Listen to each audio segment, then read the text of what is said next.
Good morning, beautiful people. I'm gonna get right into this video, okay?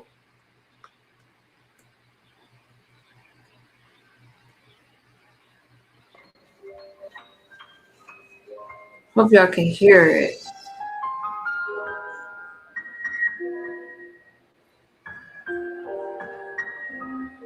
All women play in shape.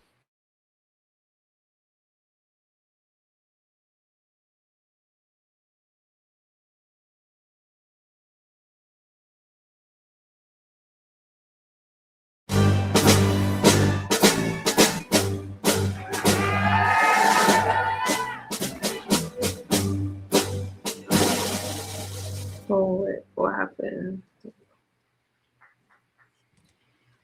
Good afternoon. Please sit down. Hi, Lion. God, can you hear me? Okay. It is wonderful to see Good here morning. in the You White can't walk. House so many incredible women this afternoon. The strength of America is closely tied to the role women play in shaping their children's character, education, and morals. The values cultivated within our communities shape the voice and vision of our next generation. A woman's influence strengthens our democracy, capital markets, and time-tested business institutions. Across the country today, women are finding unique ways to balance career ambition and family. We all know these incredible women. They dominate America's workforce now more than ever before. As a visionary, I know success is not born overnight, but rather takes shape after a long and sometimes challenging process. Often alone at the top, I follow my passion, listen to my instinct, and always maintain a laser focus. In solitude, my creative mind dances, filling my imagination with originality. Attention to detail, demanding schedules, and multitasking are everyday realities when building towards success. The principle resonates across all my roles as a mother, humanitarian, philanthropist, and entrepreneur. As well as with my new film, where I shaped its creative direction, served as a producer, managed post-production, and activated the marketing campaign. Curiosity is a core value that keeps me ahead of the curve. Curiosity begets knowledge, opening doors to ideas and industry that I have otherwise overlooked. This unrestricted mindset has led me to build across very different sectors: fashion, digital assets, publishing, accessories, skincare, commercial television, and of course, filmmaking. The lessons I learned when launching my earliest ventures, such as how to build a brand, create superior product design, and activate an advertising campaign, remains just as relevant today. Markets evolve, technologies change, but the fundamentals of thoughtful leadership and continuous learning are everlasting. To all of the young women, entrepreneurs, and future leaders, make time for yourself, educate yourself daily, and spread your passion. Be courageous and take risks. Advance your profession through inspiration. Be a bold chief executive while keeping your family, if you choose so, at the center of your nation's future. And now, it is my privilege to introduce our Commander-in-Chief, who throughout his career has demonstrated a strong commitment to promoting women in leadership roles. Please welcome the President, Donald J. Trump.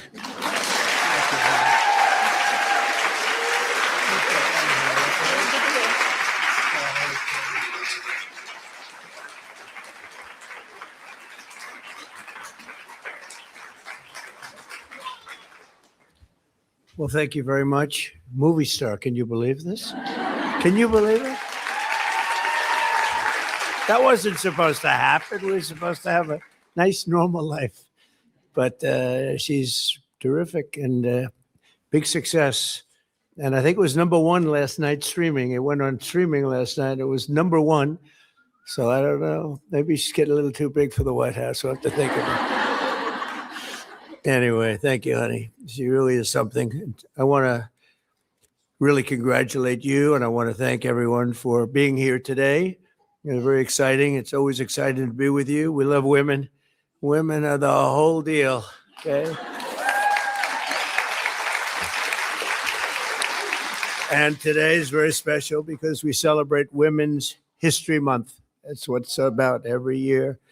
And before we begin, I want to send our love to the Michigan Jewish community and all of the people in Detroit area following the attack on the Jewish synagogue early today. And I've been fully briefed, and it's a terrible thing, but it goes on. We're going to be right down to the bottom of it. It's absolutely incredible that things like this happen. On another front, an entirely different front, the situation with Iran is moving along very rapidly.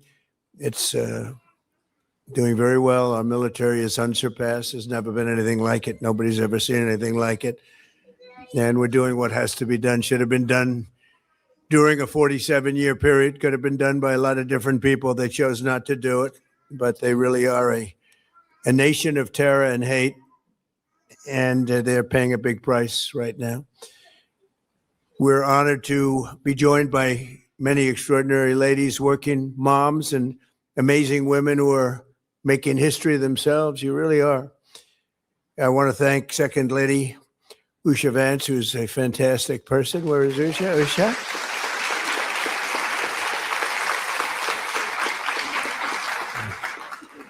And really, you have been such an inspiration to a lot of women. Usha, thank you very much. Appreciate it.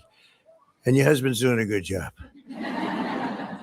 The youngest and perhaps the best White House press secretary in history, Caroline. Where's Caroline? Doing a fantastic job, Caroline. She keeps me straight. She keeps me, no, sir, you can't do that. You can't do this. I can't do anything. Life would be so much more exciting, wouldn't it? Thank you, Caroline. Great. Attorney General Pam Bondi, my friend. Good. Got some big things in store. She's doing a great job. Thank you, Pam. Labor Secretary Lori Chavez DeReamer. Thank you, Lori.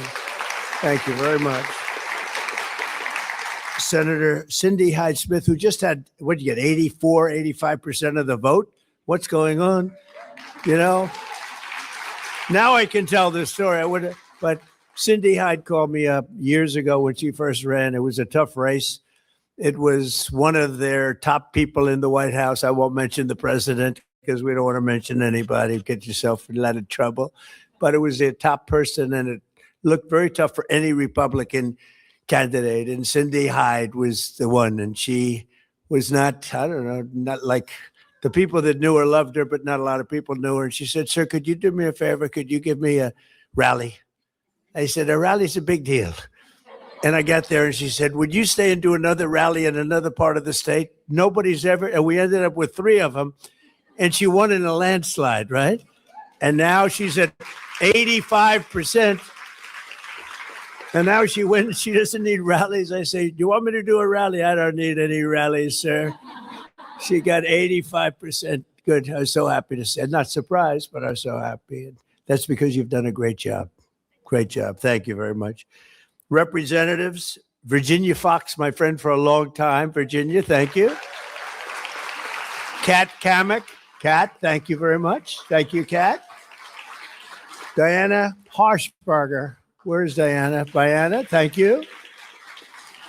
A friend of mine, a very talented person too, very smart, Victoria Sparks. We argue, but we always come to the same place. Doing a good job. And of course, Kellyanne Conway. Has anyone ever heard of her? She's fantastic. She's in there fighting. She's at Kellyanne. A friend of mine said, you know, that Kellyanne, I admire the way she goes in and she screams at those people she's got us, meaning the media, because this is a man that doesn't do very well with the media. It's one of those things. But thank you, Kellyanne. And also, I want to thank the New York Stock Exchange and the person who is so instrumental in its great success, Lynn Martin. Thank you very much, Lynn. Great job. Great job. Say hello to Jeff, right? Thank you very much. Going all the way back to our nation's founding in 1776, America has been strengthened beyond measure by the courage, by the spirit, love, devotion, and the incredible woman. I mean, all of these incredible women who have served our nation, uplifted our communities, pioneered new industries, and been the heart and soul of the American family. And they are the heart and soul. From Martha Washington to Betsy Ross, from Clara Barton to Amelia Earhart and Rosa Parks to Aretha Franklin, American women have propelled us to even greater heights. And now the Trump administration is working every single day to make America better, safer, and more prosperous for women and men, but much more importantly for women. And they are really the inspiration. They are so powerful and so important and so beautiful. I'm not allowed to use the word beautiful, but I'm using it anyway.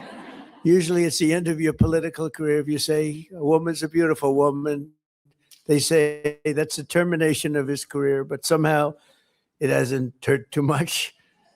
You're incredible women and you're beautiful women. Well, we're here to celebrate Women's History Month today. We also are celebrating National Working Moms Day, a very special day. And since I took office, we've created more than 300,000 jobs now filled by proud, hardworking American women. It's a record. The number of women-owned businesses increased by 1.2 million last year alone. That's also a record. These are all records. Got a lot of records. Think of that, 1.2 million last year alone, businesses opened by women. Very ambitious people, very, very ambitious, very, very amazing. To support working moms like many in this room, last year we passed the largest tax cuts in American history. So our opponents, as you know, want to raise taxes. We decided to lower tax. All my life, I've watched politicians. I've only started this about 10 years ago, but I watched politicians and I watched them so diligently. I loved it. I loved watching. They would say, we will cut your taxes. We're going to cut your taxes. We'll cut your taxes. Even if they didn't mean it, they said it. The Democrats say, we will raise your taxes. I've never heard anything, but maybe that's why we won in a landslide, maybe. But we did cut your taxes. And that includes no tax on tips, no tax on overtime, and no tax on Social Security for our great seniors. That's a big deal. And with us today is Heather Kell, joined by her 14-year-old beautiful son, Finley. Heather is a single mom and waitress in Hendersonville, North Carolina, a great place. And thanks to the One Big Beautiful Bill, she got a big, beautiful tax refund of $4,000 this year, which she didn't expect. And Heather, please come up and tell us how excited you are to receive that. Come on up, Heather. Thank you. Thank you, Diane. Thank you. Thank you. I'm honored to be here today. I have been a waitress for over 20 years, and a lot of the people I've seen come and go in the industry are single moms, and they work hard.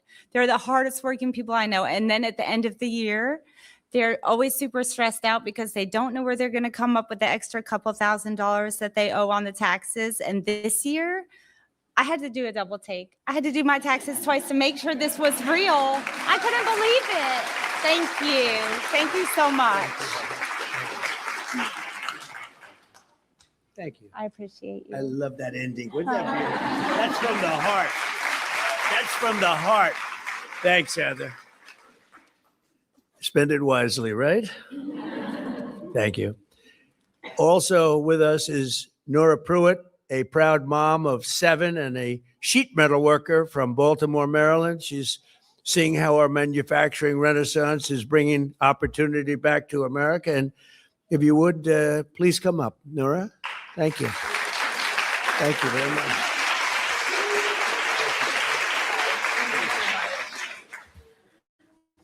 Hi, I'm Nora Pruitt. I'm blessed with a wonderful husband, Jason Pruitt, and my 7 adorable children.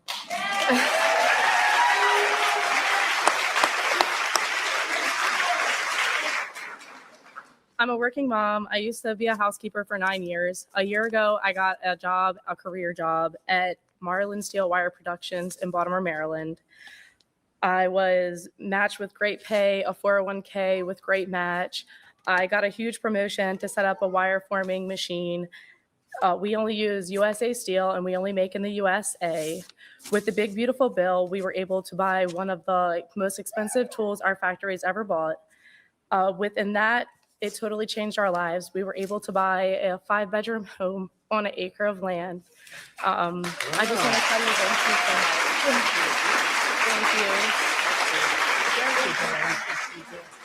Thank you. Wow. That's pretty good, huh?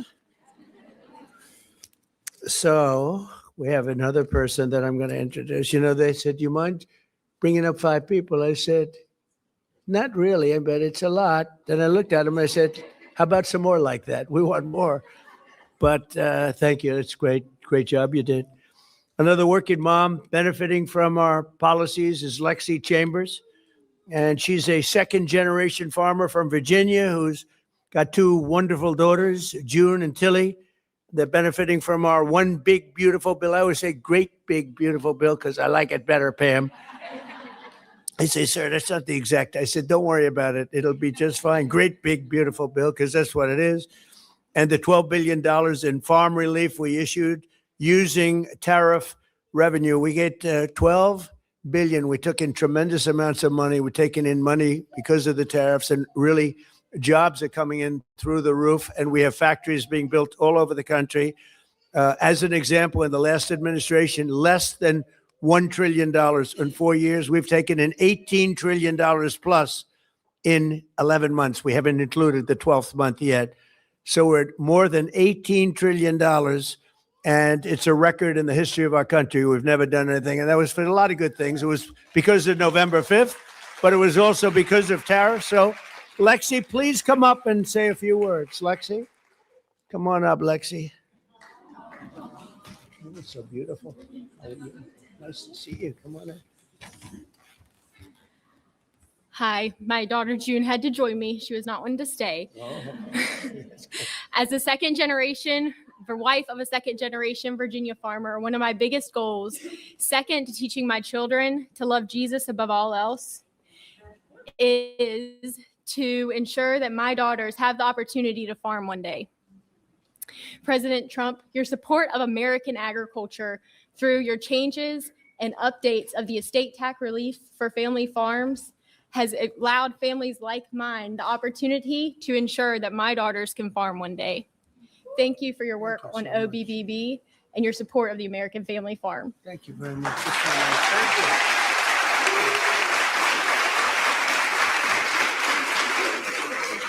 you. That's beautiful. You know, one of the things that we were just thinking about and talking about, and something so important is exactly that. You mentioned, I never mentioned it, but so big when you want to pass on your farm to your beautiful daughter someday. A lot of people, until we came along, I came along, we all came along together. You had a tremendous estate tax. They call it a death tax.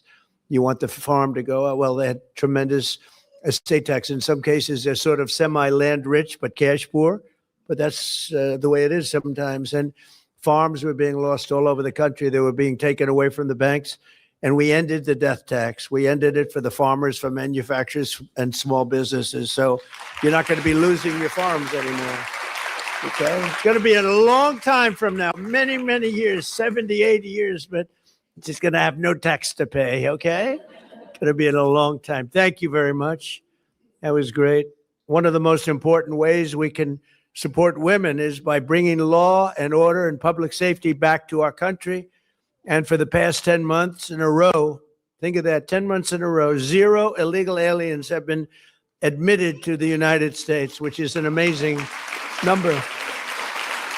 In 1 year, we've seen the largest decline in the murder rate in 125 years. It's back to the year 1900. That's before my father was born. He never liked talking about age. He probably would hate me saying that, but it was before, way before my father was born. 125 years, the lowest number of murders. And part of that is what we've done with your department, Pam, and what we've done with some other departments. And Homeland has been amazing. So many people have worked so hard. You know, Washington, D.C. did not have a great reputation for security and safety. And now, as you know, it's the single, well, let's just say it's real safe. Because somebody's going to have to be very careful with the fake news media. They will say, well, wait a minute, there was a place in Tennessee that was it's gone from a very dangerous place where a lot of bad things happen to one of the safest cities in the country. You can come here now, and we've had an amazing record. It's been incredible. It's a real turnaround. Likewise, Memphis, Tennessee, a lot of problems. The mayor called, the governor called, and we went out and did a job. And in 3 months, crime is down 74%, and we'll get it down even beyond that, much beyond that. It was very quick. But I also deployed the National Guard to bring back safety to Memphis and New Orleans and all these other places, and they have done some job. What great people they are. Our capital is now considered, in fact, here's a stat, the safest capital anywhere in the world. How about that? We went from probably the most unsafe. I think we went from the most unsafe to certainly one of the safest. And here today is an outstanding female law enforcement officer keeping her community safe, Sheriff Michelle Cook from Clay County, Florida. Great place, Florida. Come on up. Michelle grew up in a military family, started as an officer almost 35 years ago, and has now been sheriff for nearly 6 years. And she's done a great job, and maybe more importantly, she's a great mom, they say. I think you're a great mom. So thank you very much, Michelle. Please. Thank you. Thank you. Mr. President, the only place safer than Washington is going to be Clay County, Florida. Okay. All right. Good afternoon. My name is Michelle Cook, and I am a 35-year law enforcement veteran, and I currently serve as the elected sheriff in Clay County, Florida. And I'd like to thank the President, Mrs. Trump, for having all these beautiful women in here today. Thank you so much. My husband, Don, and I are raising a big, beautiful blended family that includes 6 kids. And there's 2 topics that I know very, very well. That's raising kids and serving my community. Raising a family is an honor. And with President Trump's no tax on overtime law, families can now recognize additional dollars from their hard work. Up to $12,500 per individual, and up to $25,000 back in the pockets of hardworking Americans who work overtime to make their families happy and to provide the necessities that they need. And I want to say thank you for that, because it is making a difference in Clay County, Florida. I'd also like to talk about law enforcement. As I mentioned, I've done 35 years in this field. And one thing that I will tell you is that crime will rise to the level that a community allows it to rise. And when you have a president of the United States standing up from the White House in the Washington, D.C., saying that we will have law and order in our nation, that sets the tone and that sets the expectation. And I can tell you, it is an honor to serve my community with you at the very top, sir. Thank you so much. Thank you.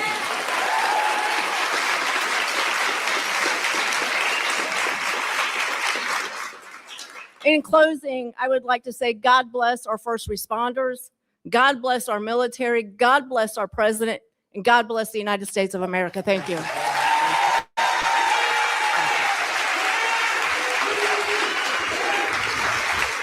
Thank you. Great job. And she looks like no games. I'm watching her. I'm saying, she looks like a tough one. Thank you. And I hear you do an incredible job. I got the word from Florida. Great honor. As we make our community safe again, my administration is also fighting for school choice and also bringing education back to the states so that you run them, right, Virginia? So that you run them from your local community, not from Washington, D.C. We've done that, and Linda McMahon has done an incredible job, by the way. And that's done so that American moms can send their children to a school that shares their values and everything else. The Trump administration listens to women and moms, which is why we are doing more to help women struggling with infertility than any administration in history. This all started when I got a call from Katie Britt, a great senator from Alabama. I don't know if she's here, but I never said be here. But she did call me and she said, listen, we have a problem. And she explained the problem. I wasn't that familiar with it, I must tell you. But after about 2 minutes, I understood it very well. And we really took that issue, infertility. We took the whole situation with what was happening. So many bad things were happening throughout the country, and we solved it with my most favored nation agreements that we just had approved by other countries, just about all the countries all over the world, which had they always said, Kellyanne, you couldn't get them to do it. I got them all to do it. And the calls lasted not even that long a period. I said, you got to do it because we were paying the highest price anywhere in the world for drugs and prescription drugs. And now we're paying the lowest price anywhere in the world. They had to agree to it. They did. They had to agree. They said it would be impossible to get. The drug companies had to get them, but they didn't care because they said, you'll never get the countries, but I got the countries quickly. I said, listen, Emmanuel, like France, just as an example, you have to double the price of your drugs. You'll still be low, but you have to double them. No, I will not do that, Donald. I will not do that. Are you crazy? I'm not going to double the price. But this has gone on for 35 years. And I said, no, you're going to do it. You're going to, no, I will not do it. Yes, you are. And I'll tell you why. Because if you don't do it, I'm going to put a big tariff on everything coming in from France or whatever country, because I made numerous of these calls. And it took me, the first answer was always, no, Donald, I will not do it. The second answer was like, well, I agreed to do it. And every single country agreed. And because of that, we are cutting your drug prices by 60, 70, 80, and even 90%. Can you believe that? That's the biggest thing to happen in medicine in so long. And when you think about it, it used to be, I had a time, we had a very successful first term, best economy ever. We did a lot of great things. We rebuilt our military. That's one of the reasons we're doing so well now with our military. I never thought I'd have to be using it so much. But when you look at what they did in Venezuela and now what they're doing in Iran, it's been amazing. But when you look at all of this, everybody was saying that this could never be done with the drugs. It could never be done. And in my first term, I was so proud of myself because I was able to cut the drugs 1/4%. Now, this doesn't sound so good, but I was proud. 28 years, drug costs went up, and it never stopped. Went up. And I had, in my third year, I cut drugs by 1/4%. And it was like a big deal because that never happened before. And I had a news conference. I announced that I cut drugs 1/4. It's the first time in 28 years. But now I cut drug prices by 80%, 75%. A low one, a bad one would be 50%. Think of it, 1/4%, I was happy. But, with experience, you learn. And these are the biggest drug price cuts this country's ever had by 25 times. And I think it's going to make a very big difference. All you great Congress people back there that helped me. It's going to make a great difference. There's never been anything like it. It's called Most Favored Nation agreements. I got them with all the countries. And so now instead of paying the highest price in the whole world, we're paying the lowest price in the whole world. Oh, it's pretty good. And I'm very, very happy, very proud of that, actually. It should be the biggest story. I don't get in there. Nobody wants to write about it. That's why I talk about it.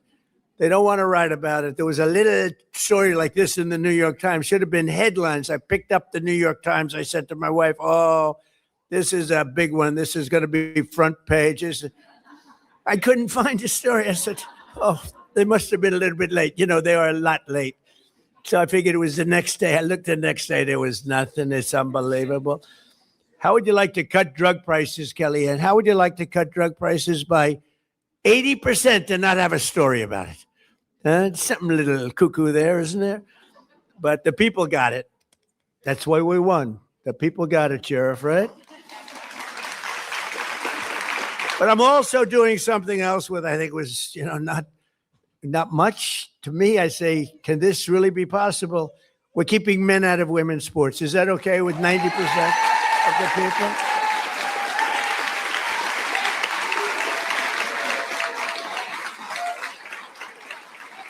And we're putting that in the Save America Act as one of our 5. That's voter ID. We want voter ID. We want proof of citizenship. We want no transgender mutilization of your children. We don't want transgender mutilation. That's number 3. We want no men in women's sports. That's number 4. And we don't want to have mail-in voting where the votes go. Where the hell do they come from? So we do that. It's 5 things. They're all 99%. They say, oh, that's an 80% issue, like voter ID. No, I think it's a 99. I think the Democrats have it at 87%. The leadership doesn't want it. Why don't you want voter ID? There's only one reason. Ready? Because you want to cheat. Okay? They blame it on all sorts of things. They said it's racist. They came up with things that you have to say their imagination is great. No, we're not going to let them cheat like they did in a certain election that we won't talk about. But that election was, and they cheat now. Look, we're not going to let it happen. So we're going to go get the Save America Act, not the Save Act. Nobody knew what the Save Act meant. The Save Act, what save what? Save America Act. And we're going to do everything we can. It's hard to believe. It's hard to believe we're having a hard time.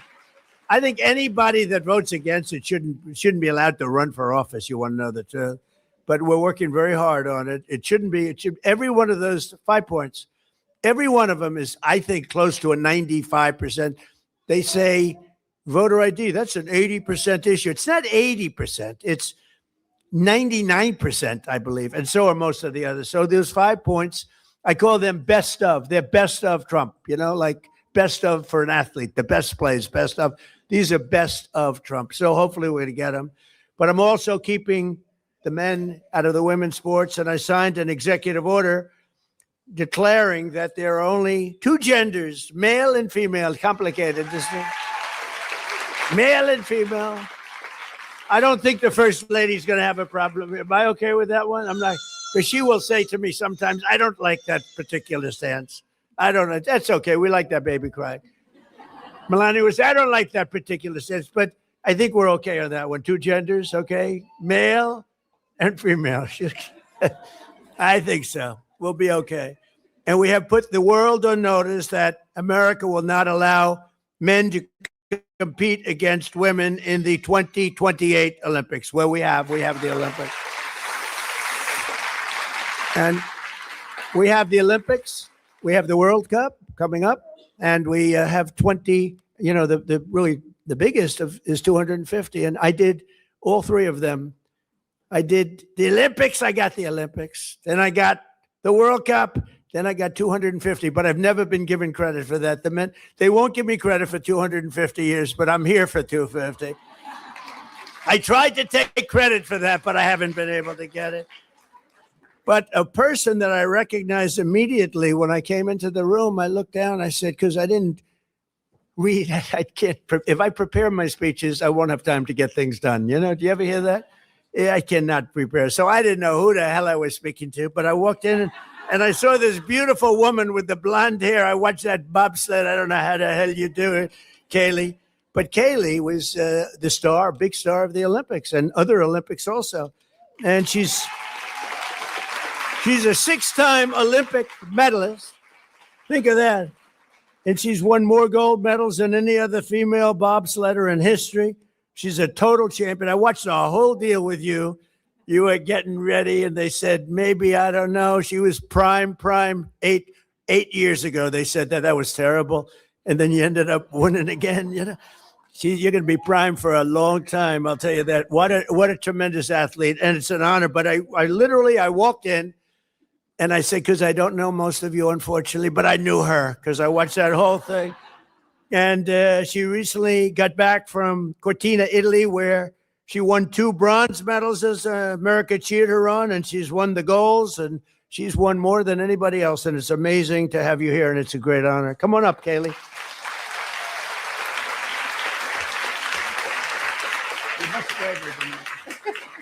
Please. I don't know about braver, but it's a real honor to be here today.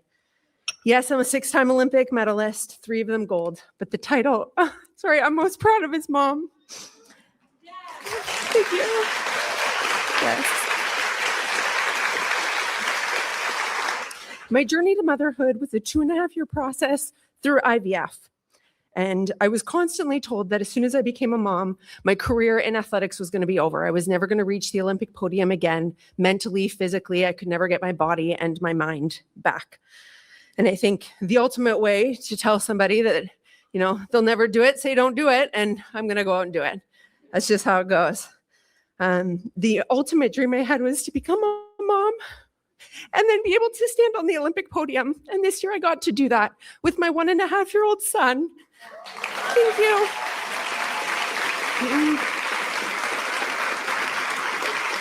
Yes. So being able to earn these 2 bronze medals, they feel like gold. They really do. He is my gold medal and will always be for the rest of my entire life. As a legal immigrant competing for the United States of America, a country that has adopted me, it's one of the greatest honors I've had in my entire life. Having my 1-year-old son chase me around the Olympic podium, another huge honor and a dream come true. I want to encourage every single mother out there to follow your dreams and don't let anybody put limits on what you believe you can do. The only Olympic medalists we're actually allowed to award what's called the Order of ECOS. So every Olympic medalist in the United States gets an Order of ECOS that they get to hand to somebody in honor and recognition of somebody who's made a meaningful contribution to their journey to the podium, because Olympic medals are never achieved alone. So I am here today, and I'm so honored to present this, my Order of ECOS medal, to you, Donald Trump. That's such a beautiful moment, you guys.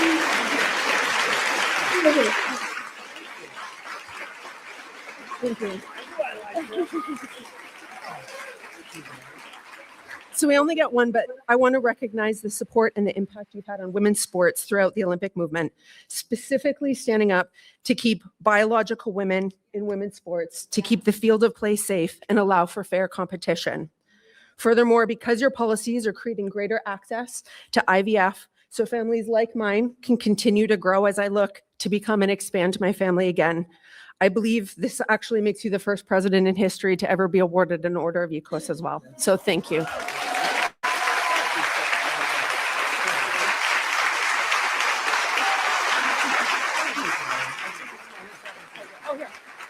Look at that.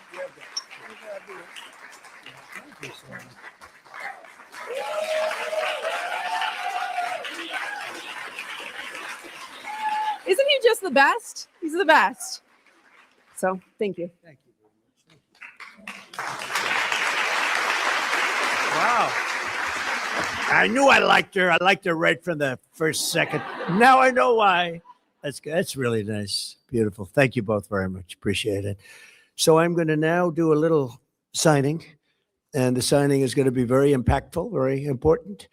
And it's something that Melania feels very strongly about, and so do I. And perhaps the people that I called before, come on up, and if you want, bring your families up. Bring your families, and we'll sign all together. Is that okay? Come on.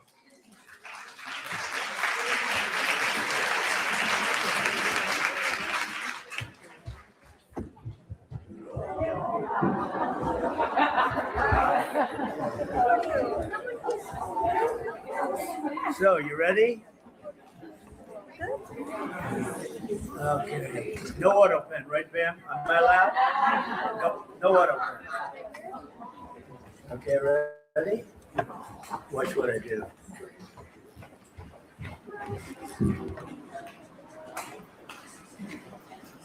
So quiet.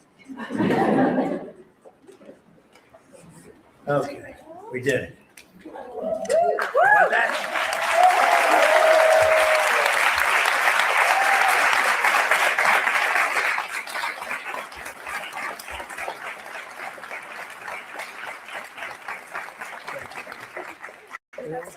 these out. Here you go, you champion. She won so much gold, she doesn't know what to do with it. It's gotten very valuable lately, gold.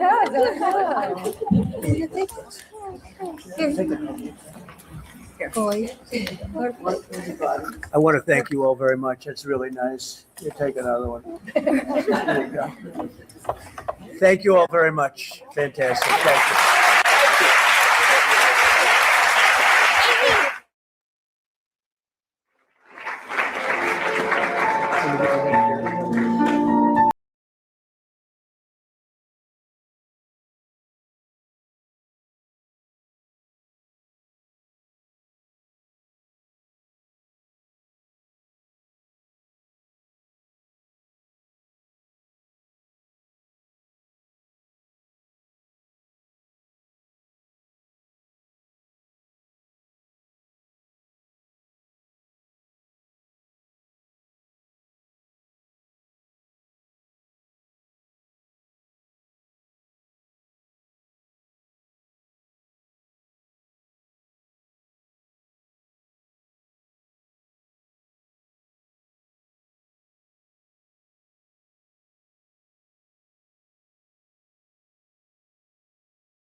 Okay, let me stop tripping and get off of that. But that was a feel good moment, you guys. I definitely wanted to start your day off right with a little Donald Trump news. Ooh, mercy. Trump likes the ladies. What guys don't like the ladies though? It was good, right? Okay, I'm not gonna keep y'all too long. Hang on, I got something for you.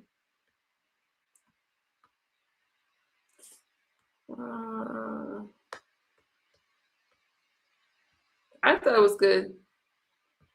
Let's talk about some business though.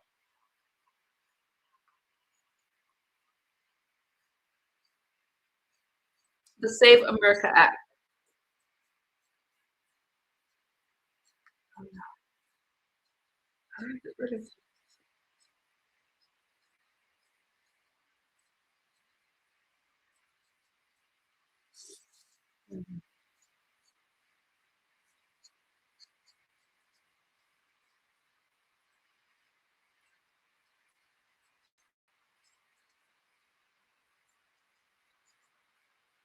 Says, we also don't want, men playing in women's sports and transgender issues. If you look at the text of the bill, it has nothing to do with that. I'm gonna let this play all the way through, but I love that he talks about no men playing in women's sports. But that's not what this is about. It just deals specifically with voting and requiring people to have proof of citizenship when they go to vote. Now, some of that is already outlawed, but this is an extra layer, and that's where some Democrats have been critical of this. Now, the thing that I want you to remember is that the House of Representatives has passed something called the SAVE Act. That's similar, but the president wants them both, the House and Senate, to go another step here and do this new bill, and he says the Save America Act.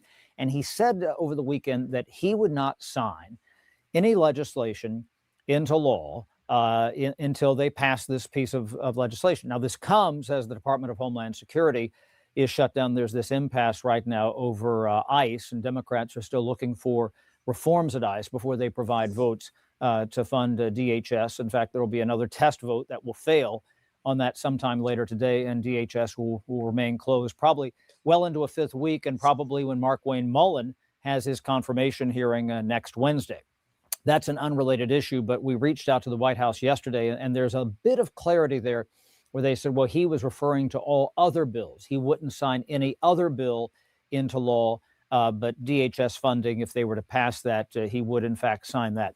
And I should note there is a provision in the Constitution where you don't necessarily have to have the president's signature for a bill to become a law. If he gets a piece of legislation from the Congress and it's passed both the House and Senate, and it just sits around for 10 days, he does not veto it, then it becomes a law in 10 days, Sundays excluded. So there's a bit of time there. If he vetoes it, that's another issue. And that has to happen so long as you're not at the end of a session of Congress. That happens. You have a first session of Congress, a second session of each Congress, every 2-year Congress. And so long as that doesn't happen at the very end, and you run out of that 10-day real estate, that's where you have something called a pocket veto, then that would become law. So he wouldn't necessarily even have to sign a piece of legislation were they to move something both through the House and Senate. Now, back to the Save America Act. Here's the parliamentary problem. And, you have, 50 plus Senate Republicans who are all for this. You don't really have Democrats who are for this. So it takes a simple majority to pass things through the Senate. You see ads running right now on TV saying, oh, they've told you that they need to have 60 votes to pass it. Well, they're right. You don't need 60 votes to pass something, but you do need 60 votes to overcome a filibuster. And because Republicans only have 53 members in the Senate right now, they can never get to 60. And so what happens is if you never have that procedural vote, it's called cloture, C-L-O-T-U-R-E, cloture. Think of it as closure of debate. If you don't invoke cloture or close that debate at the end by getting 60 votes, then things are dead in the water. And so you kind of have, in the modern Senate, what we call an offstage or a shadow filibuster. Everybody thinks of a filibuster as where somebody goes down to the floor and holds the floor for hours. Everybody's seen the Frank Capra movie, Jimmy Stewart, Mr. Smith Goes to Washington, and where you filibuster and you seize the Senate floor and you tie up things for days or hours or weeks. Yes, that does happen once in a while, but in the modern Senate, what tends to happen is if you don't have that support is people don't go down and talk. They actually just signal to their leadership that they're not going to vote on that. And that forces the majority leader, John Thune in this case, to file cloture. And then oftentimes there's 2 rounds of cloture per bill. One just to get on the bill, one to finish debate on the bill. Again, that's to cut off the filibuster closure, as I say. And that takes, if you were to run all of the parliamentary traps, about a week. But if you don't have that, then you're stuck on that cloture vote and you can't get 60. And that's where you've had a lot of Senate Republicans, even advocates for the bill, say, hey, I'm not going to, we can't pass the bill. Now, we're going to take some of your questions here. So if you have questions, text them in and we'll try to respond. Something very important happened the other day. John Thune had indicated on Monday that he said, I don't think that some folks realize how complicated this is because they want the talking filibuster. And the idea, if you make people talk for days or hours on end, you eventually don't need 60. All you need is 51. And we said earlier that they had a simple majority of senators to pass the bill. But John Thune threw cold water on that and said, I don't think some people realize just how complicated that is. So on Tuesday, after the weekly Senate Party Caucus lunch, I went to Thune and said to him, are you risking being on the wrong side of the president with this? And he said, my job up here is to convey bad news. I have to be the clear-eyed person who says, we just don't have the numbers, the math, as he says, and as I often say here on Capitol Hill. So he kind of killed that off. So before I take your questions, I see there's a couple starting to come in. I want to explain what the talking filibuster is. So they never had this cloture rule. They never used it until 1917. And the idea that in the old days, if you wanted to hold something up in the Senate, and keep in mind that the rule of the Senate is that you have an unlimited amendment process and unlimited debate, so long as you have not invoked cloture and cut things off. So what the Republicans, who are advocates of the SAVE Act, want to do is compel all 47 senators who caucus with the Democrats to come down to the floor and speak until they're exhausted. Does that take days? Does that take weeks? If you took, 3 hours of per person, 47 senators, that takes you, 12, 13 days right there. So that's why this would take an awfully long time. But at the end, if, you're the benefactor of this and you're an advocate for the SAVE Act, you never have to get 60 votes. If they've run through all that time, what eventually happens is they ask the chair to put the question on the issue, and then you magically have a vote and it would pass. So that's the advantage, but that might take days and weeks. One more important thing here. The problem is that if you look at the rules of the Senate, Senate Rule 19, and they do them in Roman numerals, by the way, in the Senate, but Senate Rule 19 says that no senator may speak more than twice on a legislative day per question. Now, let me define that real quick. A legislative day is, today is Thursday. It is legislative day Thursday. But if the Senate does not adjourn at the end of the day today and recesses and goes into Friday, it's calendar day Friday, but it's still legislative day Thursday. So you could expire your 2 opportunities to speak on the floor, even though it's a new day, because you're still on that same legislative day if that bleeds from Thursday to Friday to Saturday, depending on whether or not the Senate adjourns or recesses. That's very important. I know this is very technical stuff, but for people who are really interested in understanding what's the problem with the SAVE Act, I'm going to give you the real dirt on this right now. The other thing is it says in Senate Rule 19 is that you can only speak twice per day per question. Per question. Well, what's a question in the Senate? That could be voting on the actual bill or debating the actual bill. That could be debating an actual amendment. And that could also be debating a motion. So conceivably right there, let's say you had the bill and you had a motion and you had 1 amendment. And a lot of the times in the Senate, you have 2 amendments, and I'll get into that in a little bit. But the idea that you could talk up to 6 times per day, and there's no limit on how long you could talk. So 6 times per day, let's say one senator gets up and has 6 6-hour speeches. Well, guess what? That's 18 hours. You see why this is so challenging. And this is where John Thune, and I talked to Shelley Moore Capito, a Republican senator from West Virginia yesterday, and they said there's just not, they said the will is there in the Senate, but the numbers do not match the will in the Senate to go through all of that, which might take days and weeks and might not even be successful before you can eventually pass the Save America Act. Again, the trick is you're lowering that bar from 60 votes on a procedural vote to just needing 51. If you burn through all of that time that's available to all senators because of unlimited debate. We're going to come back to amendments in a minute because that's going to be very important, but I'm going to take some questions now because that's important. Okay, so if Senator Thune, Leader Thune, is refusing to trigger the talking filibuster, is there a specific plan B to get the Save America Act through? Well, they are talking about this, and one thing that they could do is something called the nuclear option. Now, the nuclear option, this was initiated by the Democrats in 2013, and it really produces nuclear winter in the Senate, is where you go through and you get the Senate into a particular parliamentary posture. And I said there's unlimited debate in the Senate, but there is, but up to 1 point. The idea that you have one of these failed cloture votes that I talked about. And so Harry Reid, they had one of these failed votes, and they were having trouble getting some of President Obama's nominees through. And so he called for a revote.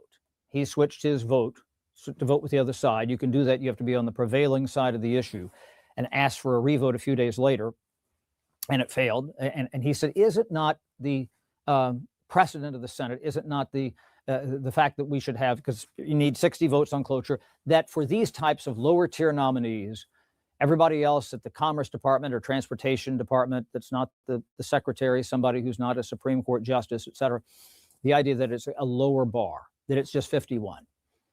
And Pat Leahy, who is a Democratic senator from Vermont at the time, and the most senior Democrats said, well, no, that's the ruling from the chair. And so then Reid and the Democrats appealed the ruling of the chair, saying, well, we think it should be 51. Well, appealing a ruling of the chair in the Senate, you only need 51 votes. And so what they did is they changed, and this is going to be very important here, they did not change the Senate rules. You see that written all the time. It's wrong. Senate Rule 22 deals with cloture. In order to end a filibuster on a Senate rule change, I'm going to say that again, in order to end a filibuster on a Senate rule change, you need not 60 votes, but 67 votes, 2/3. So there's no way you're ever going to change the Senate rules. But you might change the Senate precedents. And in fact, when you look at the Senate rule book, it's about like that.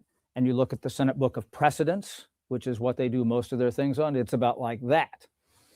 So what Harry Reid did, and this was pretty ingenious, nobody had done this, but this was the nuclear option. they established a new precedent in the Senate for all, administrative, position, cabinet positions, et cetera, everybody but the Supreme Court. So 51 was now the new precedent in the Senate to break a filibuster on everything else, but not legislation. Mitch McConnell, then, it's said in Washington sometimes the best idea is a stolen one. Mitch McConnell is the majority leader in 2017, realizes that there's going to be a filibuster on the nomination of Neil Gorsuch to be on the Supreme Court. So he took a page from Harry Reid's playbook, did the same thing, got the Senate backed into that parliamentary cul-de-sac, asked the chair, is it not the precedent of the Senate that we should have 60 votes for a Supreme Court nomination to cut off the debate? It should be 51. Chair said, no, that's not the precedent. They said, well, we appeal the ruling of the chair, turned around, voted, 51 votes, new precedent. That's why they were able to get Justices Gorsuch, Kavanaugh, and Amy Coney Barrett on the high court. Technically, never before had there ever been a filibuster on a Supreme Court nominee. You could make an argument that there was a situation back in the 60s with a justice who was already on the Supreme Court, and it was filibuster, but it was a question about whether or not he was going to go from associate justice to chief justice. But technically never a filibuster on a Supreme Court justice. There was a little bit of a mini nuke, a suitcase nuke that John Thune executed last year because he wanted to get much lower tier nominees and ambassadors through as a slate, in other words, a group. And so they did something very similar. So they've nibbled around the edges of the filibuster, but they've never changed it for legislation. So the root of the question is, could Leader Thune trigger if he can't trigger the talking filibuster, what's his plan B? Could they do something that blows out the filibuster on all legislation, again, via the nuclear option, lowering that bar from 60 to 51, not changing the Senate rules, establishing a new precedent based on what Reid did in 2013, based on what McConnell did in 2017, based on what Thune did in 2025. Precedent is very important. Could they make it apply to all legislation? Could they make it specific to bills that deal with voting? Possibly. Those are some of the things that they might explore. Now, what is an historical comparison to this? When has this happened before? Well, the idea that you have filibusters, these offstage filibusters all the time in the Senate, where you need 60. It's very routine. It happens almost every day in the Senate where you have a procedural vote that's teed up and it takes 2 days to ripen. You file cloture. We're back to closure again. In other words, if I were to file cloture today on a bill to finish debate, you have to have an intervening day. So today's Thursday, Friday's the intervening day. You're not available to vote on that until Saturday. So yes, this happens all the time in the Senate. But the idea here of a talking filibuster, as I said, they never used that cloture rule until 1917 in the Senate. So in that sense, it's kind of modern. Yeah, that was 109 years ago, but that's modern. And they didn't used to always have, and this is a new phenomenon, I would say, of the past 20 or 30 years, where you have an awful lot of people where they almost need to have a vote on cloture on everything. Now, during the civil rights debate back in the 60s, they did have a lengthy talking filibuster that went on for a couple of months. But at the end of the day, there was, in fact, a cloture vote, which got, and back in those days, you needed 67 for cloture on legislation. And they got a vote total in the 70s. So they were several votes above that, and certainly well above the contemporary example of 60 yeas. So yes, this happens all the time, but we don't see those long debates anymore. Now, I'm really going to cook your noodle with this.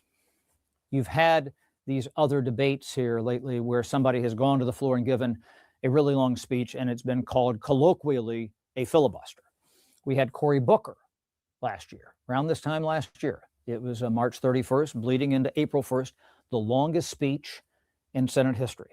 And I say that because it was technically not a filibuster. It's 25 hours and 8 minutes. Well, the Senate was due on April 1st at some point to vote to confirm Matt Whitaker as the ambassador to NATO. So Cory Booker started his oratory on the evening of the 31st of March. went through the next day, April 1st, and the Senate, rather than voting at 11 or noon or 1, finally voted to confirm Matt Whitaker on the evening of the 1st of April. So was that a filibuster? Well, they were already locked in to vote on Matt Whitaker's confirmation. Yeah, they probably delayed it a few hours. So you could argue, yes, maybe a filibuster light with an asterisk, but that really wasn't a filibuster. Ted Cruz, famously, 2013, gave a speech, read Green Eggs and Ham, went for more than 20 hours. This was mounting his opposition to Obamacare, trying to defund Obamacare. This was in the fall of 2013. And I can make a case that that wasn't a filibuster at all. Cory Booker might have been more, a little closer to the filibuster area, simply because Harry Reid, the majority leader, had filed that cloture petition. And there was going to be a vote that was going to happen. Remember, I talked about the intervening day. Okay, they were scheduled to vote. So they were going to vote the next day automatically at 1 o'clock, hook or crook. And so Ted Cruz used that window of time in between to talk. So that technically wasn't a filibuster either. So the days of these lengthy speeches and true filibusters, that's pretty rare now. We have a couple of other questions here. Is there anything in the bill that makes it so controversial among senators?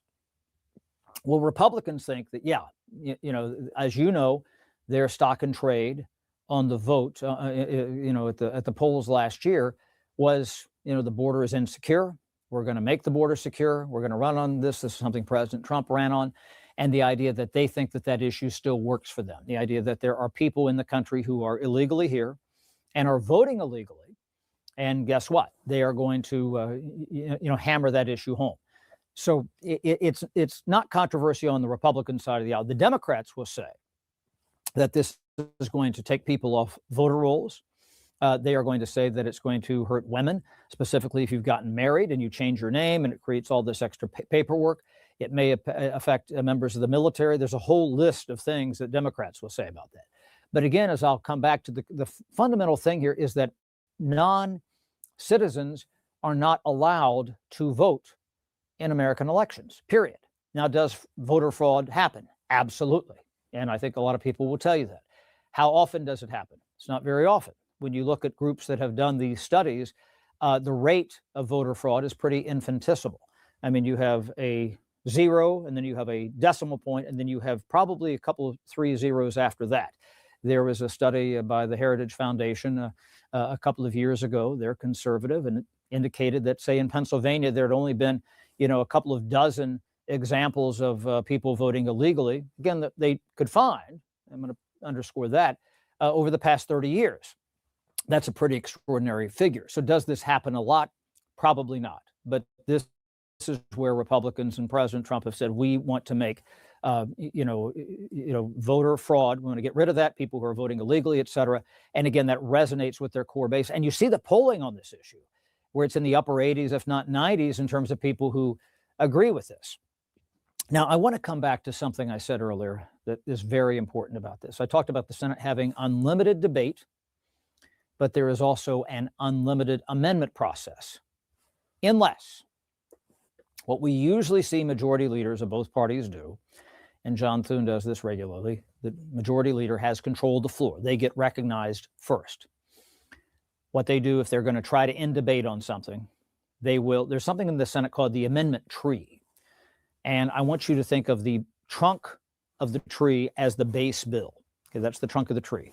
Then you have a branch that comes out, and that is what they call a first degree amendment. That's the First Amendment. And then off of that branch, you have a sprig, and that's a second degree amendment. And most amendment trees, you have the bill, one amendment, second amendment, and that's all. And you have to process that tree each time. And you handle them in reverse, second degree first, first degree, and then you get back to the bill. Once you dispose of one tree, you could put other amendments on there. What Thune and Mitch McConnell and Chuck Schumer and Harry Reid and all other majority leaders usually do is they get recognized first, because that's the custom in the Senate, to recognize the majority leader first. They fill the tree. They have the bill. They put a nothing amendment up, something that really this doesn't do anything, filler really, on that first branch, and then on the sprig do the same thing, and then they file cloture, meaning you have cut off any amendment to the bill. There's going to be limited debate, but you have cut off changes to the bill. As I said, unlimited amendment process and unlimited debate in the Senate. Well, you've cut that off every time you file cloture to try to finish a bill. Well, if you're never dealing with cloture under the talking filibuster, you never do that. You never fill that tree. You keep filling that tree up over and over and over again. You didn't know that dendrology was part of parliamentary procedure in the Senate, I suppose. But the idea that you then have an unlimited amendment process. And this is why somebody asked a minute ago, this, what's controversial? This is what's controversial. Republicans know, and to some degree fear, that Democrats are going to load up every possible amendment that is tough for them to deal with. Votes on the war in Iran, votes on gas prices, votes on tariffs, votes on vaccines, votes on January 6th, votes on who won the 2020 election, votes on the Epstein files. You see where this is going. And Republicans believe that that is why that's going to be very challenging for them, because they don't want to deal with all those amendments. Because again, you get into a regular, unlimited, free-form, unwieldy, talking filibuster, as I say, and every amendment under the sun is going to be considered. And that's another reason why it takes so much time, because you've not locked things down. In fact, the time issue of going through cloture and ending debate, or at least trying to end debate, sometimes is even, that's one benefit of doing that if you're, the majority leader. But the other thing is that you lock out all these amendments. And that's perhaps the bigger danger of not controlling those amendments on the floor if you're the majority leader. So we have another question here. Is there a legal cutoff time for this talking filibuster, or can they literally stay there until the 2026 midterms if they have enough coffee? Yes, absolutely. Again, I go back to Rule 19. There is no length on how long a speech can be, unless you have gotten an agreement. We call this by unanimous consent, that everybody agrees that your speech is only going to be 2 hours long. And then this guy's going to talk for 2 hours, and then she's going to talk for 2 hours as well. Okay, you could limit that, but you have to get an agreement between all 100 senators. And back in Rule 19, it says that each senator may speak twice per day, per legislative day. Again, that legislative day goes and goes and goes, probably under a talking filibuster, per question. So on the bill, on a motion, on the amendment, on the tree, we talked about that, and the second degree amendment, that's a question. So two speeches there. This is why this conceivably could go on forever. And this is why they often say that probably the most important unwritten rule in the Senate is exhaustion. The idea that you have burned through all this time. And as long as there's the will to continue to do that, then that debate could go on and on and on for months. And once you're into that, you can't do anything else. Once you come off of that, you can't fund DHS. You can't confirm Mark Wayne Mullen as Homeland Security Secretary. You can't confirm any judges or anybody else. This becomes the Senate business, period. End of story. Once you stop that, the gig is up. You got to start all over again. So that's why a lot of people are very skeptical that this could happen. And I'm going to take you one more step down the rabbit hole to see if there's a test on this. And we often talk about test votes in the Senate. This is the thing to look for. Usually at the end of the Senate day, they adjourn. And it's something that's very quotidian. They don't care. There's a question before the Senate. You could actually vote on it if you wanted to. And the idea that if the Senate adjourns, then you go on to the next legislative day. Well, if they don't adjourn, you might have a Republican senator, hypothetically, somebody who is for the SAVE Act, maybe somebody like Mike Lee or Ted Cruz, come down and say, I object, or force a vote on adjournment. Okay, so that indicates to you that they're trying to get the Senate into a talking filibuster. But a vote to adjourn just needs a simple majority. And Democrats don't want anything to do with the SAVE Act, think they can kill this off. They would all come down, and you would have probably enough Democratic senators plus some Republicans who would vote to adjourn. And in a way, that's kind of the test vote as to whether or not you actually stave off the talking filibuster. That's how we would know. Okay, one question here. If the Democrats lose this fight, do they have any other tricks left to stop the bill from becoming law? Well, they could go to court. That's for sure. You have to get it through the Senate and the House. There's some skepticism in the House. Keep in mind, the House has a pretty narrow margin, and there are some Republicans over there who have said that they don't think that they could pass another version of the SAVE Act, now the Save America Act, a third time. So, you know, you got to get it through both. So that's a challenge, but they'd have to go to court. There's not much else parliamentarily. If they've burned through everything on the floor that I've talked about, and this goes on for a couple of months, and you eventually get to that vote of needing 51 votes, the Democrats are out of tricks, as you would say. Well, I hope that answered some of your questions. I understand this is very weedy stuff. It is hard to understand, but there's a lot of questions about this, about You how guys this will think work this act is in the going to Senate. So pass? thank you for joining. I'm Chad Pilgrim here on Capitol Hill, and we'll talk again soon. Do you guys think this save? I would love to watch this video coming up. No, we're not going to watch it right now. Trump's comeback? No, we're not watching it. That's way off subject. Not watching it. Maybe a day when I'm not doing anything, we'll watch about Trump's comeback. We're not going to do it tonight, though. There's too many other things. Too many other things going on. Damage.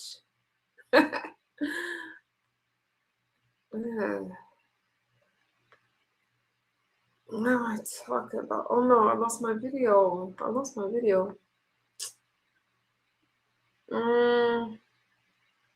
That sucks. My video changed. Okay, you guys. How am I gonna do this now? Can you guys give me a second? I'm trying to fix this. Let me get off camera. Give me a second. I've been having technical difficulties all night, but the internet's not going to defeat me tonight. I got you. Oh, I think it's here. I think this is it. No, that's not it. That's not what I was looking for.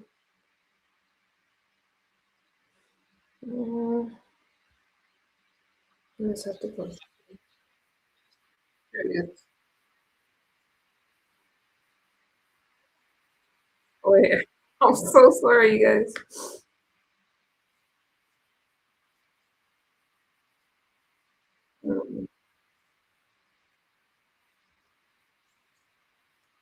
Oh no.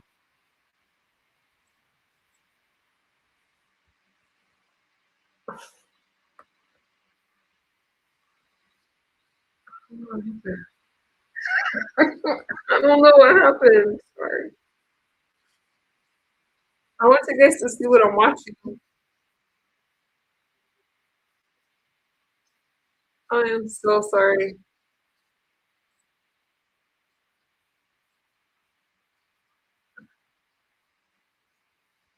What happened?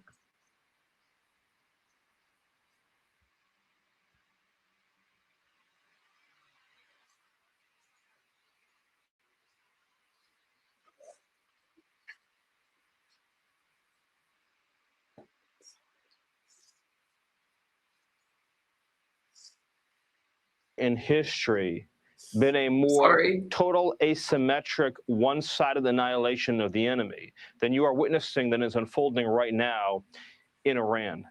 Iran has long been feared by all the nations of the Middle East. It's long been believed to be one of the great military powers of the region, and yet the United States, under President Trump's leadership, has annihilated their navy, has annihilated their missile capabilities, has dealt devastating strikes to the IRGC and their command structure, has taken out, in collaboration and coordination with Israel, their nation's sinister leadership and command structure. It has been a complete wipeout of their capacity to unleash violence on the world. And we are in the process right now of degrading their entire military industrial base so that they cannot resume creating and building these weapons that not only could reach Europe, that not only can reach our military bases, but that someday could reach the mainland United States. So this has been, by every definition, an unprecedented military success against a regime that since 1979 has exported nothing but bloodshed and violence and claimed countless American lives.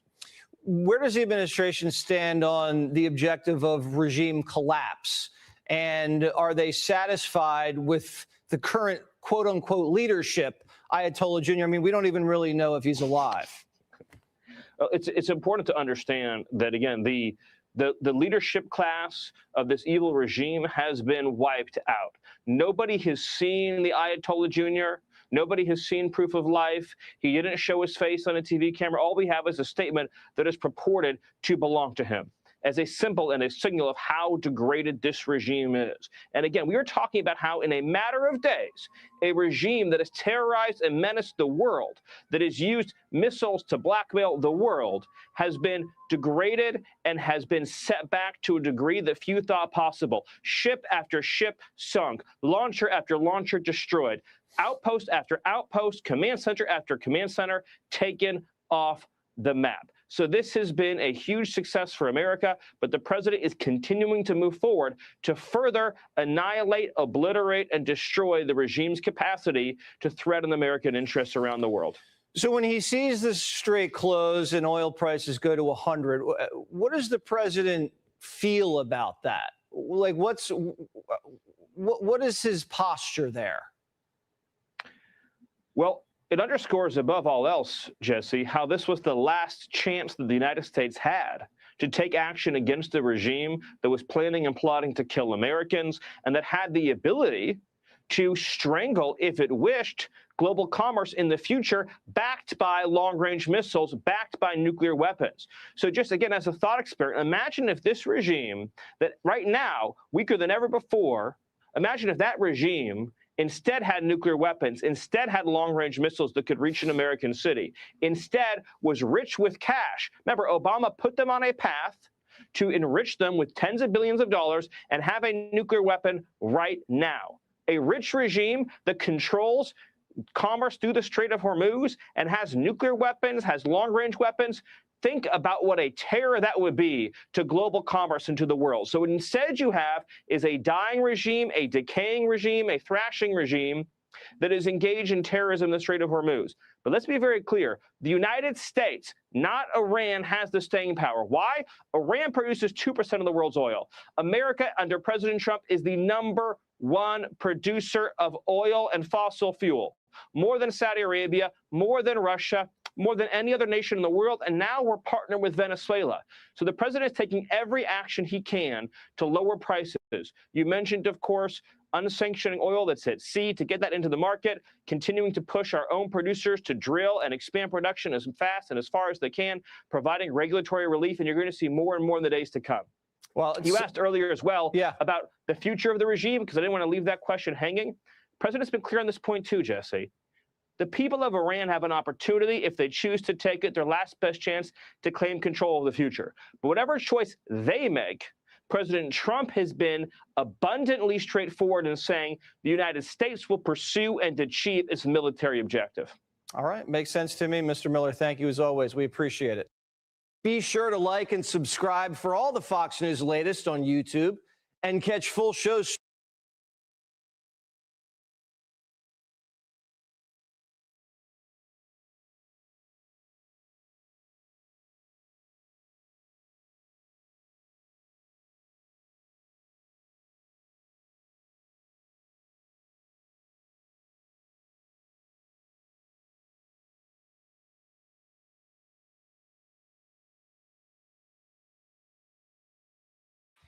Hang on, you guys. I got you.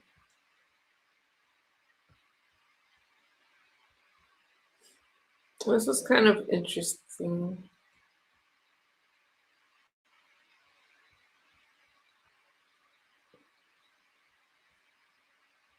Hang on. What happened? Ugh.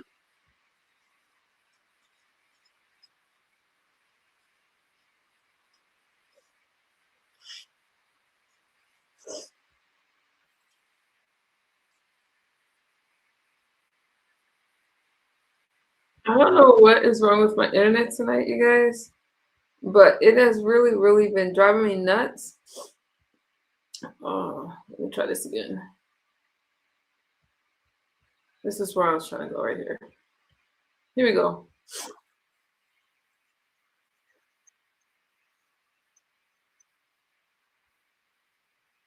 Americans are sick and tired of forever wars, and there's no timeline here, no seeming endgame, no strategy for what success is. This is not a war the American people want us to engage in. This is not a war supported by this country, and this is not a war that makes us safer.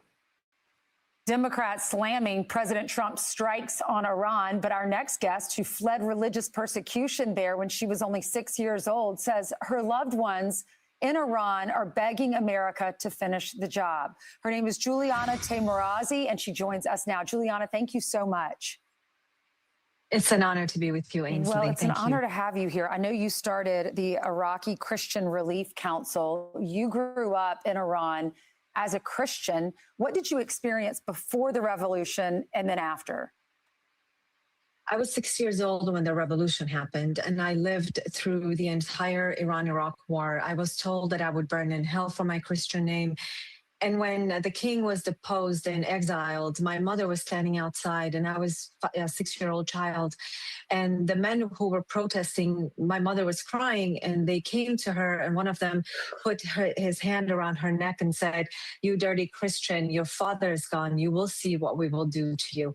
And truly, we suffered during those 8 years that we lived there. And then we were smuggled out. I was smuggled out when I was 16 years old in 1989. Wow. I was reading your parents told everyone that they were saving money for a house outside of Tehran, when really they were saving money to get you out of the country so that you could be safe. You came to America.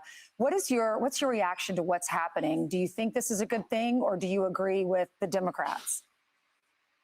No, I actually oppose what the Democrats, the Democratic leadership is saying. Absolutely. The IRGC, the Islamic Republic of Iran, has been a murderous government. It has impacted the lives of so many across the world. You know, Ainsley, their philosophy is of Muslim Brotherhood. And they have, as we know, wreaked havoc in Lebanon, in Syria, by Hamas, by creating Hamas. In the Islamic Republic of Iran itself, it has, in 2 days, in January, they killed over 33,000 people, maimed and blinded thousands of people. And in our case, as Christians, you know, there's a difference between cradle Christians and those that have converted to Christianity that were former Muslims. The Christians, cradle Christians, Assyrians and Armenians are second and third class citizens in Iran.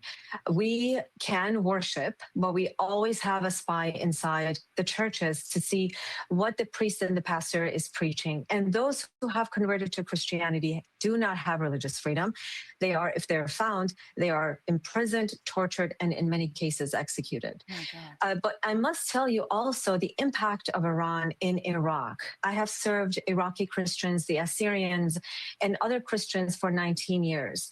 And they tell us repeatedly that since the fall of Saddam and the infiltration of Iran inside Iraq, their lives have been just upside down. From 1.5 million in Iraq, we're down to 100,000. And the proxies there are wreaking havoc on the lives of so many Christians in Iraq. So we have to destroy IRGC to its core. Is that possible? Is that possible? Because that's what we want. We're seeing the celebrations here in America. We're also knowing, we watched those protests and people being killed when they tried to go up against the regime. We're hoping that that can happen. Can that happen, in your opinion? And what about your family that's still there? Are you able to communicate with them? And what are they saying about what's going on? They just called me a few hours ago, and they said, look, you guys talk in the West that the job is done. The job is not done. Please continue this bombing. These elements must be destroyed. They said that yesterday it truly was an epic fury over skies of Tehran. The drones are swarming like bees, targeting these IRGC members, but the buildings are destroyed, the command centers are destroyed, Ainsley, but the members of IRGC and Sepah and others are living in the tents, in parks, hiding behind citizens. So we really have to stay this course. We cannot stop now. And, you know, because I speak Farsi and I watch some of the diaspora TV, they smuggle out these videos. And I will quote this. It's very interesting. The woman was screaming. She was saying, "Dear Bibi," as the bombs were exploding around her, as she was recording, she was saying, "Dear Bibi, dear President Trump, you're awesome. Please continue this. We love you. We cannot wait to take to the streets, to take our country back based on the request from the Crown Prince." And this is not just an anomaly. We hear it all the time. They say, "Please continue this bombing. This regime must go." And I must tell you, what we witnessed in 2 days in Iran in January is just the beginning. If the Islamic Republic is not destroyed, these people are hostages in their own country, and they have held the entire region hostage. And their sleeper cells are here. Ainsley, my fellow Americans, I beg you, we have to be vigilant. If you see something, say something. And the Christians, especially, that are the bridge between the Islamic East and the Christian West, the Christians need us. So please, I ask you to go on our website, HereIamFoundation.org, HereIamFoundation.org. Without you, these Christians will continue to suffer from lack of food, a lack of medical assistance. So we really need to stand with our Eastern brothers and sisters. Juliana, I am so proud of you. You are bold. I'm glad your parents got you out. Your mom, I know, is here. Your father has passed away, but I know your mom is so proud of you. Thank you for what you're doing for these persecuted Christians. We appreciate it. God bless you, my sister in Christ. God bless you, Ainsley. Thank you. God bless you. Thank you. Thank you. God bless. I'm Steve Ducey. Wow, that was a lot. That was a lot.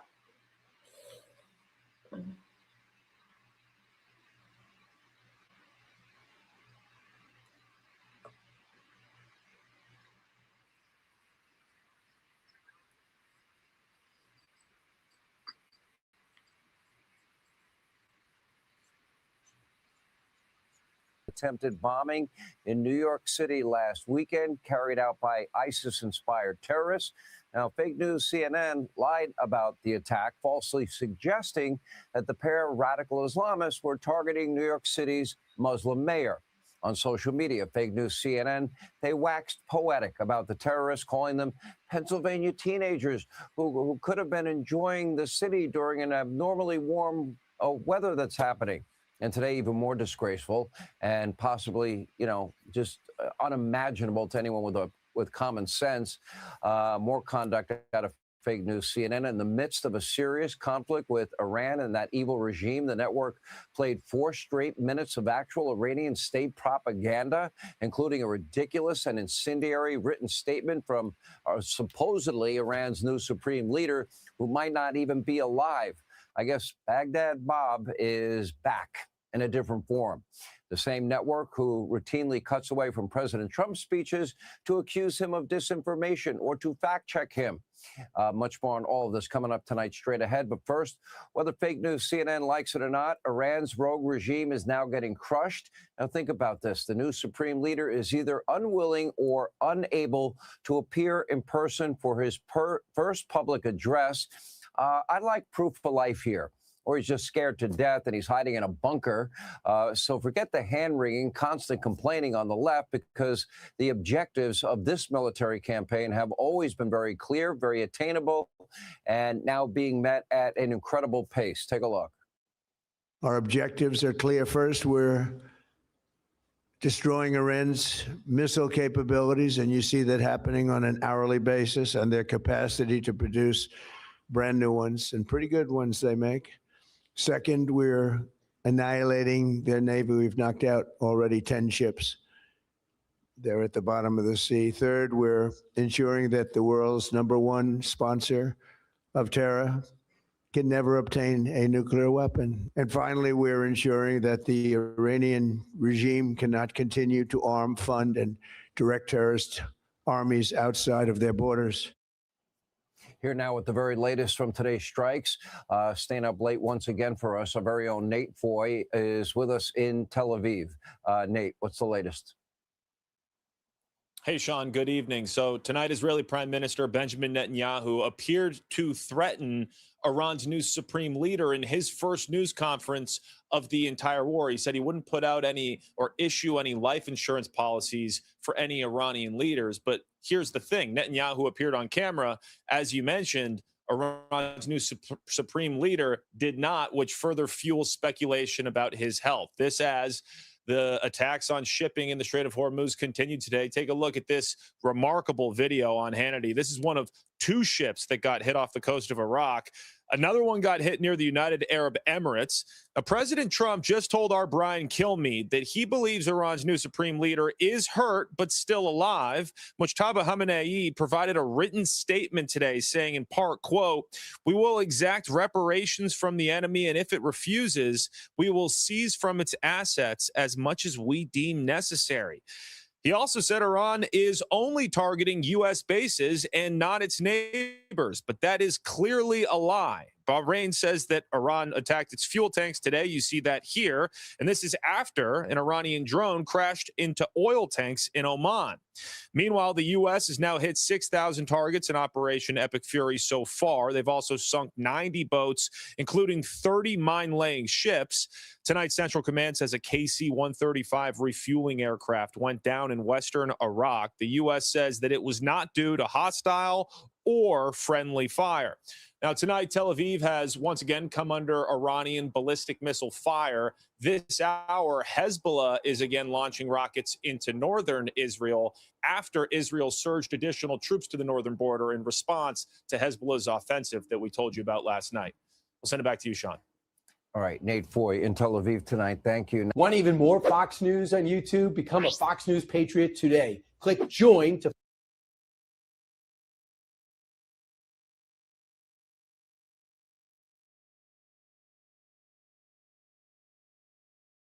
I think before I get out of here, let me share one more with you. Okay.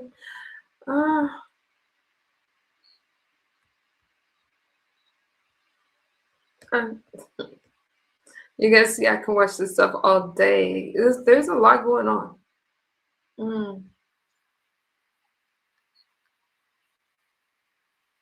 Hang on, let me bring you in.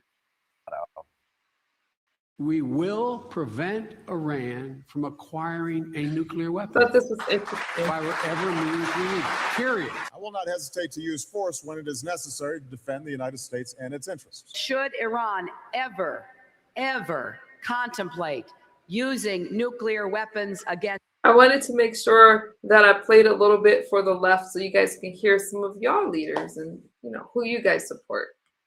Israel, they must understand what the consequences will be to them.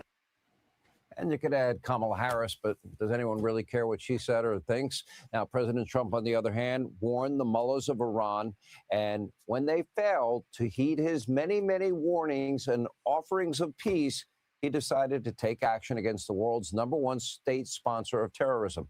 Here with reaction, former GOP national spokesperson Elizabeth Pipko and former White House Chief of Staff, our friend Mark Meadows is back with us. Elizabeth, I'll start with you. Now, their way of backing up their threat was cargo planes. In the case of Obama and Biden, cargo planes full of billions of dollars in cash and other currency. Please be nice.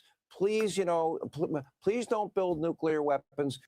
They help build out their nuclear program. They help build out their network of terror. They help build out their ballistic missile systems. I blame a lot of this on them.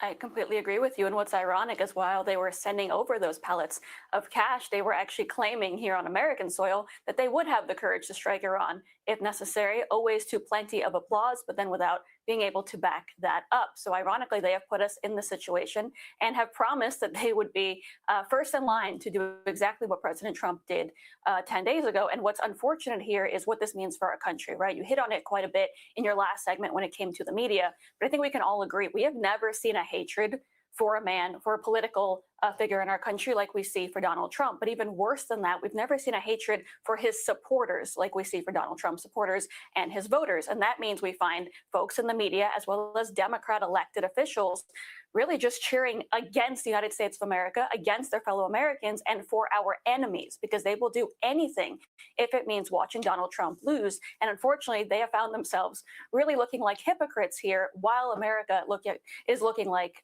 victorious on the world stage. You know, we're watching Israel, we're watching the U.S., Mark Meadows, spectacular display of military precision and might and intelligence at a level we've never seen before, the world has never seen before. And then on the part of the Iranians, spectacular stupidity. What part of Donald Trump promising after 50 days that there would be major consequences resulting in Midnight Hammer, 14 bunker buster bombs? Why didn't they learn the lesson the last time?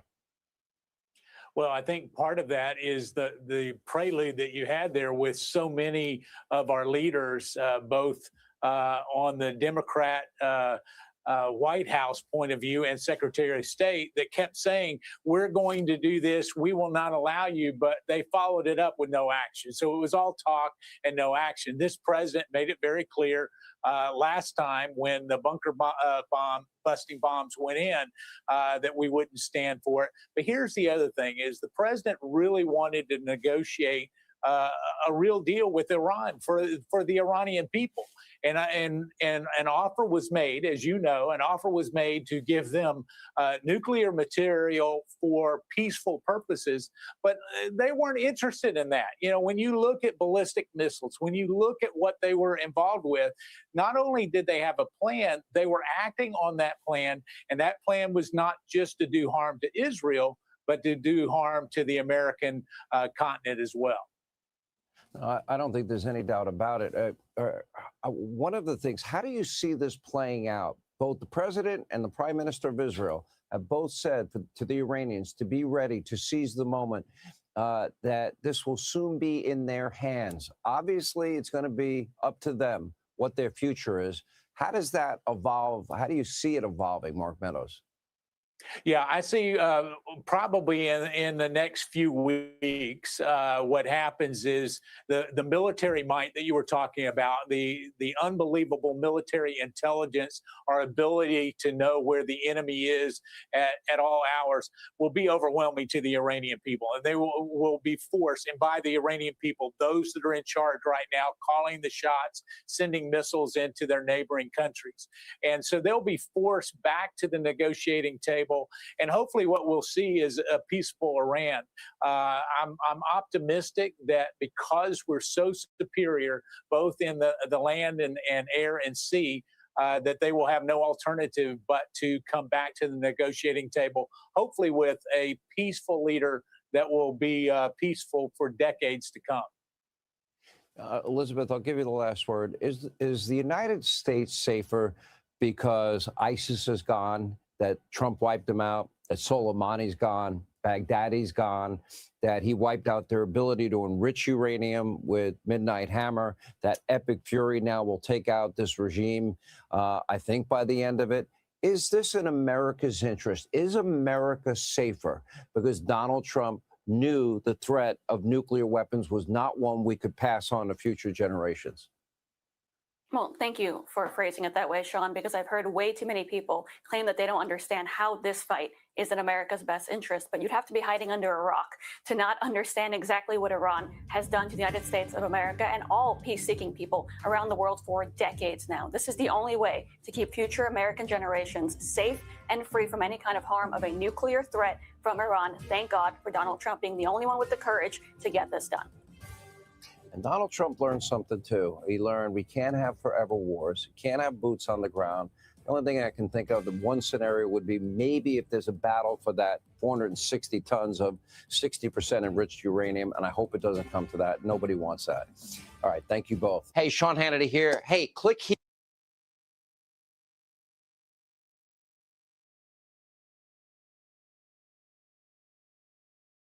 We are peace-seeking people, and we want to live without threats to the United States. So So there you have it. There's a lot that's going on in the world. There's a lot that's going on in the world. Doc, I appreciate you for holding me down. Claude is somewhere. I don't know where Claude is, but I appreciate you guys. Are we still friends? I just share what's happening in the world. All right. Donald Trump is doing what he can. Iran, we want, I'm praying for their country. I am praying that this war ends soon. I feel that it will, but we're gonna see. Time will tell. Time will tell. All right, you guys, I'm gonna lay it down. Thank you guys for hanging out with me. I always appreciate you guys. I'm praying for the country. We good, Toby? We're good? I'm praying for the country. And I will see you guys ma'am, there is zero threat to America. It's Israel war, ma'am, please. I'm not here to change you guys' thinking. I'm just here to show you guys what's going on. Okay? That's what I'm here to do. Now I'm gonna lay it down and I will be back later. Praying for you guys, praying for the country.